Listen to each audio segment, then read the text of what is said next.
આજની ધર્મકથા. પ્રણામ. ચંદન પૂજા ચતુર રચાવે. આપણે આની પહેલાંની ઘણી બધી વારની વાતોમાં આ વસ્તુ જોઈ છે કે ચંદન પૂજાને મતિજ્ઞાન સાથે કે બુદ્ધિના ઉપયોગ સાથે હંમેશા જોડી છે. શું કારણ હોઈ શકે? કારણ એ પણ હોઈ શકે, એક આપણી કલ્પનાથી આપણે વિચારીએ તો કે ઘણા બધા દ્રવ્યો ભેગા કરી અને ચંદન પૂજા થાય છે. કોઈ એક દ્રવ્યની મોનોપોલી વાળી નથી આ પૂજા. તો અહીંયા કદાચ એ ભાવ છે કે જેમ ઘણા બધા દ્રવ્યો ભેગા થઈ અને અંતે એક નિર્મળતા અર્પણ થાય એવું કંઈક ઊભું થાય, એમ પ્રભુ અનેક વિચારો લઈને બેઠેલો હું, અનેક વૃત્તિઓ લઈને બેઠેલો હું, અનેક સ્વભાવો લઈને બેઠેલો હું, અનેક આદતો લઈને બેઠેલો હું. જ્યારે તારી પાસે એક પૂજા કરવા આવું છું ચંદન નામની, ચંદનની અંદરમાં વિપરીત દ્રવ્યો પણ છે, ગરમ પડે એવા દ્રવ્યો પણ છે, શીતળતા આપે એવા દ્રવ્યો પણ છે. તો પ્રભુ મારું મગજ, મારું મન એ આવા બધા વિપરીત દ્રવ્યોથી ઘેરાયેલું અને ભેગું થયેલું છે. પણ આ બધા જ દ્રવ્યો જ્યારે પ્રભુને સમર્પિત થાય છે ત્યારે એ પ્રભુની શોભા વધારે છે તો ખરું જ, મારું જીવન પણ સુગંધિત કરે એવી કંઈક અનુભૂતિ મને આપે છે. બસ એવું થાવ કે આ મિશ્રિત દ્રવ્યો, ઘનસાર જેને કહ્યું છે, એ મિશ્રિત દ્રવ્યો જેમ પોતાના સાર્થક્યને પામે છે, એમ પ્રભુ આ જેનામાં મિશ્રિત સ્વભાવો, વૃત્તિઓ પડી છે એવો હું, એ તને સ્પર્શ કરવા દ્વારા એક સાર્થક્યને પામું. આવી વિચારણા એ કદાચ ચંદન પૂજાની સાથે વધુ જોડાયેલી હશે અને એટલે વારંવાર ચંદન પૂજાની સાથે મતિજ્ઞાન એને જોડવામાં આવ્યું હશે. આ આપણી કલ્પના છે, પણ કદાચ આવું થઈ શકે, હોઈ શકે. અહીંયા અત્યારે પૂજો વીર વિજયજી મહારાજ સાહેબ બીજી ચંદન પૂજના પૂજો ભેડી કપૂર અળવિશ પેઢીમાં અહીંથી ચારિત્ર મોહની દૂર, એના દ્વારા આપણને ચંદન પૂજાના રહસ્યો ઉદ્ઘાટન કરતી એવી ઢાળમાં લઈ આવ્યા છે. નરક લહે સમકિત ગુણ ગાતે અંતે સમાધિપણું નવી પાવે. ચંદન પૂજા દ્વારા ચારિત્ર મોહનીય કર્મની વાત કરીને એનો સંબંધ મરણ સમયની સમાધિ સાથે જોડે છે. જીવ કષાયોના આવેગમાં, ઉદ્વેગની અંદરમાં જ્યારે બહુ જ મિશ્રિત થઈ જાય છે, એ સમયે શું થાય છે તો કે એ સમયે નરક અને તિર્યંચનું આયુષ્ય બાંધે છે. હવે એ આયુષ્ય સાર્થક થવા માટે શું થવું પડે તો કે સમાધિ મૃત્યુ અટકવું પડે, અસમાધિ મૃત્યુ થવું પડે. એટલે શું થાય તો કે અસમાધિ મૃત્યુ થયું એટલે આની પછીનો ભાવ બગડે. આ એક થંભરૂલને આના દ્વારા આપણે જો કે આયુષ્ય કર્મની વાતોમાં બધું આવશે, પણ તોય એક થંભરૂલને સમજવા જેવું છે. આખી જિંદગી આપણે ધર્મ કરીએ છીએ, આખી જિંદગી આપણને શાસ્ત્રકાર ભગવંતોએ સારા રહેવા કીધું છે, આખી જિંદગી આપણને જતું કરવા કીધું છે, આખી જિંદગી આપણી મનની પ્રસન્નતાને જાળવી રાખવા કીધું છે. કેમ? ભવાંતરમાં પુણ્ય મળે એટલે, સારી સામગ્રીઓ મળે એટલે ના, એટલા માટે કે મરણ એ સમાધિમય થાય. જે માણસનું જીવન ઉદ્વેગવાળું રહ્યું છે, જે માણસનું જીવન ઉચાટવાળું રહ્યું છે, એ માણસ અચાનક મરતી વખતે સ્થિત પ્રજ્ઞ થઈ જશે, આવું કઈ રીતે વિચારવું? આપણે જેના સંસ્કારો પાડ્યા છે ને એ જ ઉદયમાં આવે છે. તો અહીંયા શાસ્ત્રકાર ભગવંતો કહે છે કે ભાઈ 70-80 વર્ષનું જે આયુષ્ય છે ને એમાં એવી રીતે સમાધિની આદત પાડ કે ભાઈ છેલ્લા સમયે જ્યારે તારું શરીર, પોતાનું જ શરીર તારા કાબૂમાં ન રહે, તારી ઈચ્છાથી વિરુદ્ધ વર્તન કરે, એવા સમયે પણ તને જતું કરવાની, તને મનને જાળવી લેવાની આદત હશે ને તો તું તારા શરીર નહીં, આવી વિપરીત અવસ્થા સમયે પણ તારા ચિત્તને કાબૂમાં રાખી શકીશ. જીવનભર તારું ધાર્યું ન થયું એટલે તારું ફટક્યું, તારા પ્રમાણે તારા સ્વજનો ન ચાલ્યા એટલે તારું મગજ ફર્યું અને બધાની સામે પડ્યો. આવું જ બધું કરીશ તો જ્યારે તારું પોતાનું સગ્ગું શરીર એ તારું નહીં રહે ત્યારે તારા ઉદ્વેગોનો પાર નહીં રહે. ઓલા તો તોય પર હતા, આ તો તે પોતે પોતાનું માન્યું 80 વર્ષ સુધી અને હવે તારી સામે પડ્યું તો તને કેવો સંકલેશ કરાવશે. એના કરતાં નાની નાની ઘટનાઓમાંથી આદત પાડ ભાઈ, કે ઠીક છે પરદ્રવ્ય છે, જતું કરીએ, આપણું એમાં કંટ્રોલ ન ચાલે. અને આ રીતે સમજણ કેળવ દોસ્ત. નહીં કેળવું તો સમાધિ મૃત્યુ નહીં થાય. સમાધિ મૃત્યુ નહીં થાય તો તારો ભાવાંતર બગડશે. એટલા માટે સારા રહેવાનું છે. સામો ખરાબ થાય તો પણ હું કેમ સારો રહું, આવો વિચાર નહીં. કારણ કે સામાએ કદાચ સમાધિ મૃત્યુ મેળવવું છે એવો આશય એનો ન પણ હોઈ શકે. એટલા માત્રથી મારે પણ એ આશય ન રાખવો, આ તો મૂર્ખામી છે. સામાએ પોતાને કાદવ લગાડ્યો તો હું પણ કેમ કાદવ ન લગાડું, આવું આપણે ક્યારેય નથી કરતા. તો સામાએ ખોટું કર્યું તો હું પણ એની હારે ખોટું કરું, આવું કેમ? સામો કૂવામાં પડે છે એ જોઈને આપણે ક્યારેય એવું નથી વિચારતા કે ચાલો હવે હું એ પડ્યો છે તો હું પણ પડીશ, એને દેખાડી દઈશ કે જો હું કંઈ ઓછો નથી. આવું આપણે નથી કરતા. તો સામો દુર્ગતિએ જવાય એ રીતનું આચરણ કે વિચારણા કરે તો હું એનાથી ચડિયાતો થઈને ડબલ દુર્ગતિએ જાઓ, આવી મૂર્ખામી ભર્યા કાર્યો કેમ કરીએ છીએ? સમાધિ મૃત્યુની આ બધી વાતોને લક્ષ્યમાં રાખવાની ચતુરાઈ એ જેનામાં ઊભી થઈ છે ને એ અત્યારે આ ચંદન પૂજા રચાવે છે. હવે અહીંયા કર્મ પ્રકૃતિની વાતો કરે છે. 40 સાગર કોડા કોડી બંધ ઉદય સાસ્વાદન ભાવે, 8મે ગુણઠાણે 20 સત્તા પર્વત રેખા ક્રોધ કહાવે. ક્રોધ મન માયા લોભની વાતો અહીંયાથી હવે શરૂ થવાની બધી. પણ મૂળમાં જે ચરિત્ર મુનિઓનો બંધ છે એ કયા ગુણસ્થાનકે કેવી રીતે થાય? ઉદય સાસ્વાદન ભાવે, કયું ગુણસ્થાનક છે? એ ગુણસ્થાનકે કેટલી પ્રકૃતિનો ઉદય છે? 8મે ગુણઠાણે કેટલો? તો કે 20 સત્તા. એટલે આ બધી વાતો માટે આપણે કેટલાક ઊંડાણમાં જવું પડે, જે કદાચ અત્યારે એ પ્રત્યક્ષ પરિપ્રેક્ષ દેખાતો નથી. પણ અહીંયા ક્રોધને શેના જેવું કહાવે છે? તો કે પર્વત રેખા ક્રોધ કહાવે. પર્વતમાં જેમ તિરાડ પડી જાય અને એ તિરાડ એ ધીરે ધીરે પર્વતને ખોખલું કરી નાખે, એની શક્તિઓને સાવ ખતમ કરી નાખે, એવી રીતે ક્રોધ એ પર્વત જેવો આત્મા અડગ સ્થિર એમાં પણ એ ફાટ પાડી દે છે અને એ શક્તિઓને ક્ષીણ કરી નાખે છે. 8 ફણાલો માન મણિધર પથ્થર થંભને કોણ નમાવે. હવે અહંકારની વાત કરે છે. આ આખી વાર્તાઓ આપણે જ્યારે કથાનક લીધું છે ને એમાં આવી ગઈ છે, એટલે આપણે એને વિશેષ ઊંડાણમાં નથી જતા. પણ માન કેવો છે?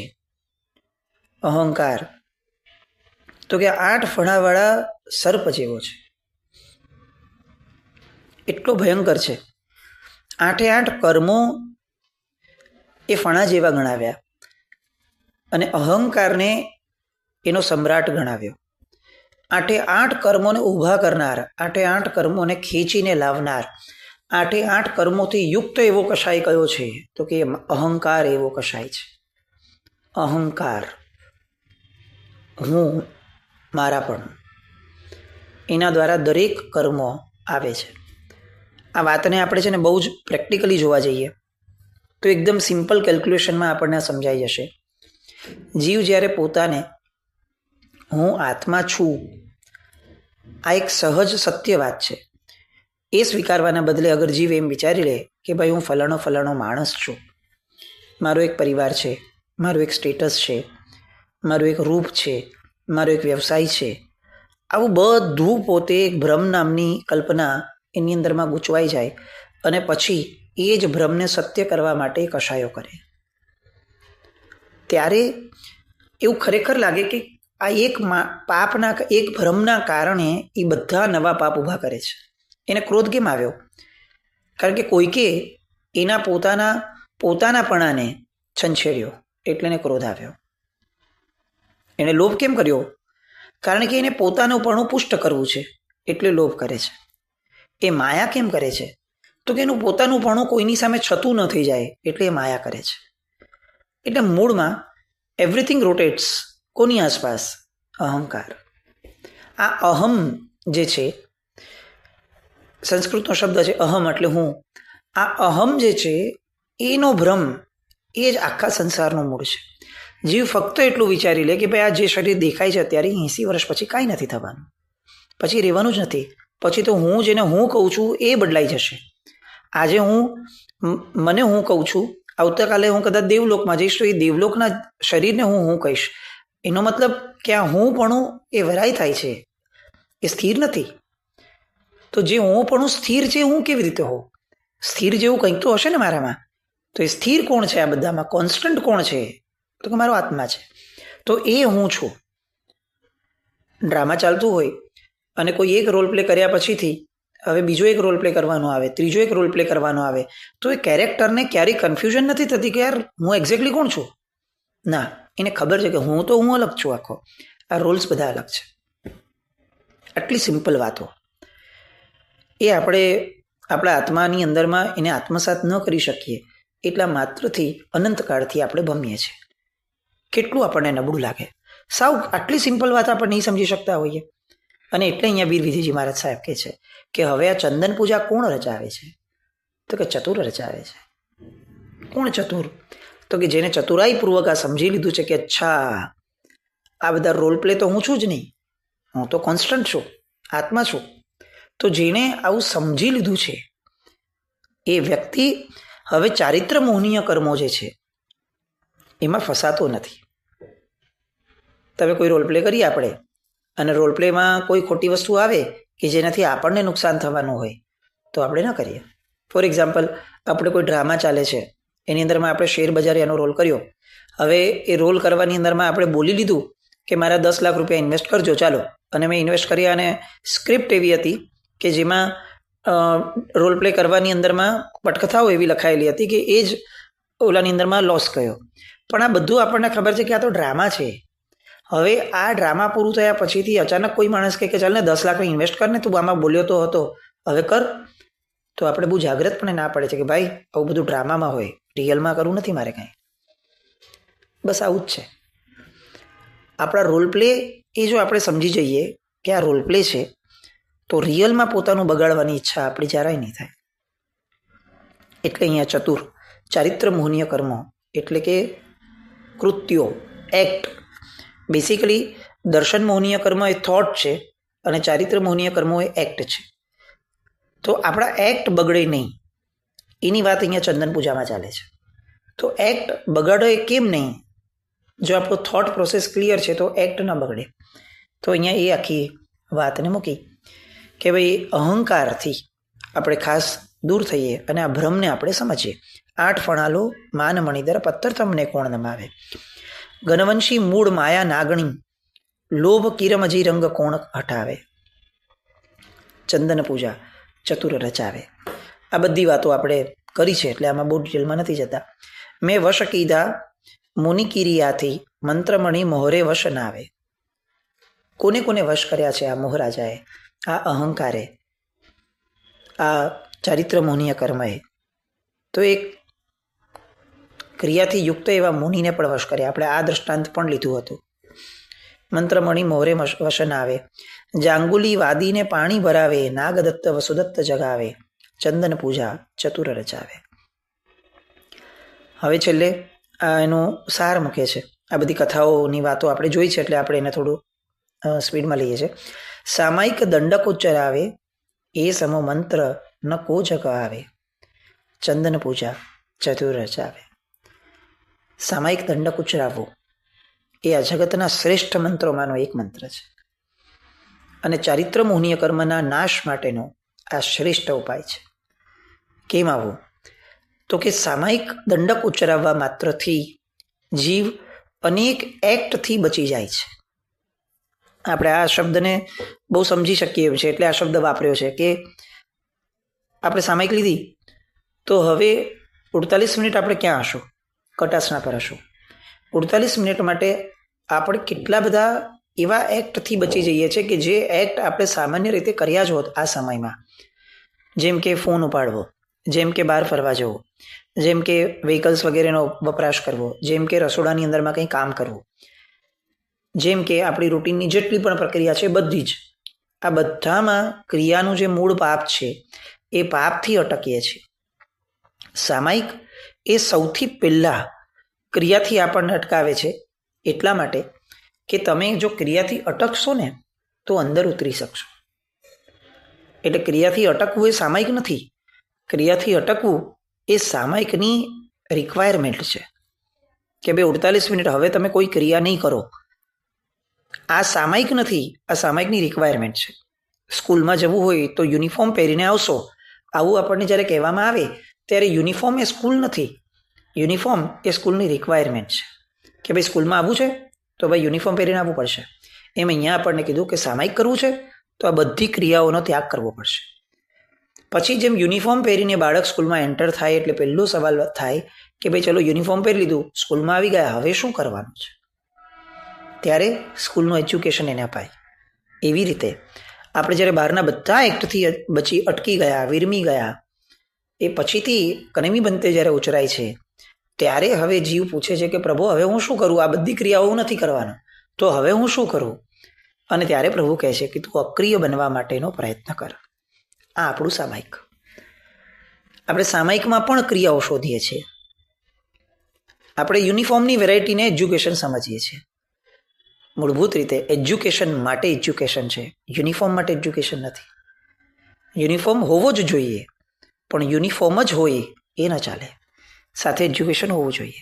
એવી રીતે અહીંયા કરીમી બંતેનું ઉચ્ચારણ જે એને શ્રેષ્ઠતમ મંત્ર કીધો છે, કેમ કીધો છે કે જેવો એ સામાયિક દંડક ઉચ્ચારાવે છે એટલે હવે જીવ ઢગલા બંધ પાપોથી વિરમી જાય છે.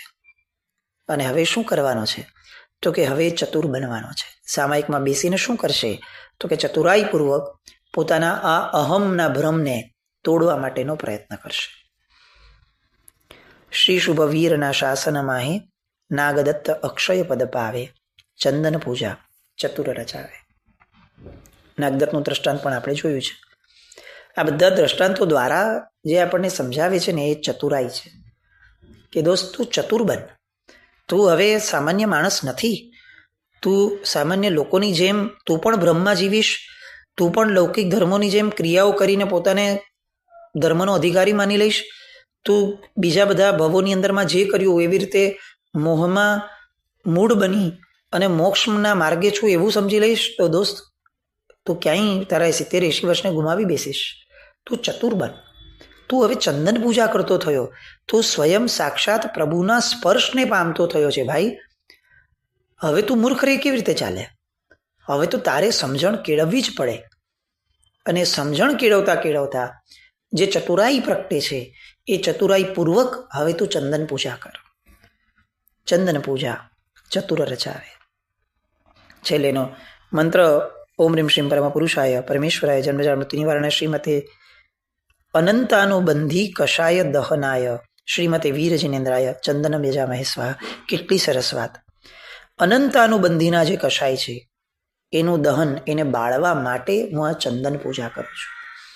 અનંતાનુબંધીના ઘરના ક્રોધ, માન, માયા અને લોભ જે આપણે સંવત્સરીય કરીએ છીએ ને મિચ્છામિ દુક્કડમ, એ એક્ઝેક્ટ પ્રક્રિયા અહીંયા ચંદન પૂજા માટે પંડિત વીર વિજયજી મહારાજ સાહેબે લખી. અર્થાત એક અપેક્ષા એવું કહી શકીએ કે પ્રભુની મોહનીય કર્મ નિવારણ નિમિત્તની ઢાળમાં જે ચંદન પૂજા છે એ સંવત્સરીના પ્રતિક્રમણની અપેક્ષાની પૂજા છે. કારણ કે સંવત્સરીનું પ્રતિક્રમણ જ કેમ કરવું છે? તો કે અનંત અનુબંધી કષાયમાં જીવ આત્મા વહી ન જાય એનાથી બચવા માટે પ્રતિક્રમણ છે સંવત્સરીનું. અને અહીંયા ચંદન પૂજાનો આશય શું મૂક્યો? તો કે અનંત અનુબંધી કષાય દહનાય શ્રીમતે વીર જિનેન્દ્રાય ચંદનમ યજામહે સ્વાહા. એટલે આનો અર્થ એવો નહીં કે ભાઈ સંવત્સરીનું પ્રતિક્રમણ ન કરો ને ચંદન પૂજા કરી લો તો ચાલે. ના, આનો અર્થ એવો કે જેટલું મહત્વ સંવત્સરીના પ્રતિક્રમણને આપીએ છીએ કે વર્ષમાં એક વાર થતું પ્રતિક્રમણ છે અને પોતાના કષાયોને મિચ્છામી દુક્કડમ આપવા જોઈએ, રડી રડીને આપવા જોઈએ, આટલી જેટલી આપણે એની મહત્તા ઊભી કરી છે એટલી જ મહત્તા ચતુરાઈપૂર્વક આ ચંદન પૂજાની પણ થવી જોઈએ. એક ચંદન પૂજા કદાચ અઠવાડિયાની હોય તો પણ ભલે અઠવાડિયામાં એકવાર આવી થવી જોઈએ, જે ચતુરાઈપૂર્વકની થાય, જે આપણા અનંત અનુબંધીના કષાયોને બાળી શકે, એવા ઉલ્લાસ, એવી સમજણપૂર્વકની થાય. આવી ચંદન પૂજાની વાત અહીંયા વીર વિજયજી મહારાજ સાહેબે કરી.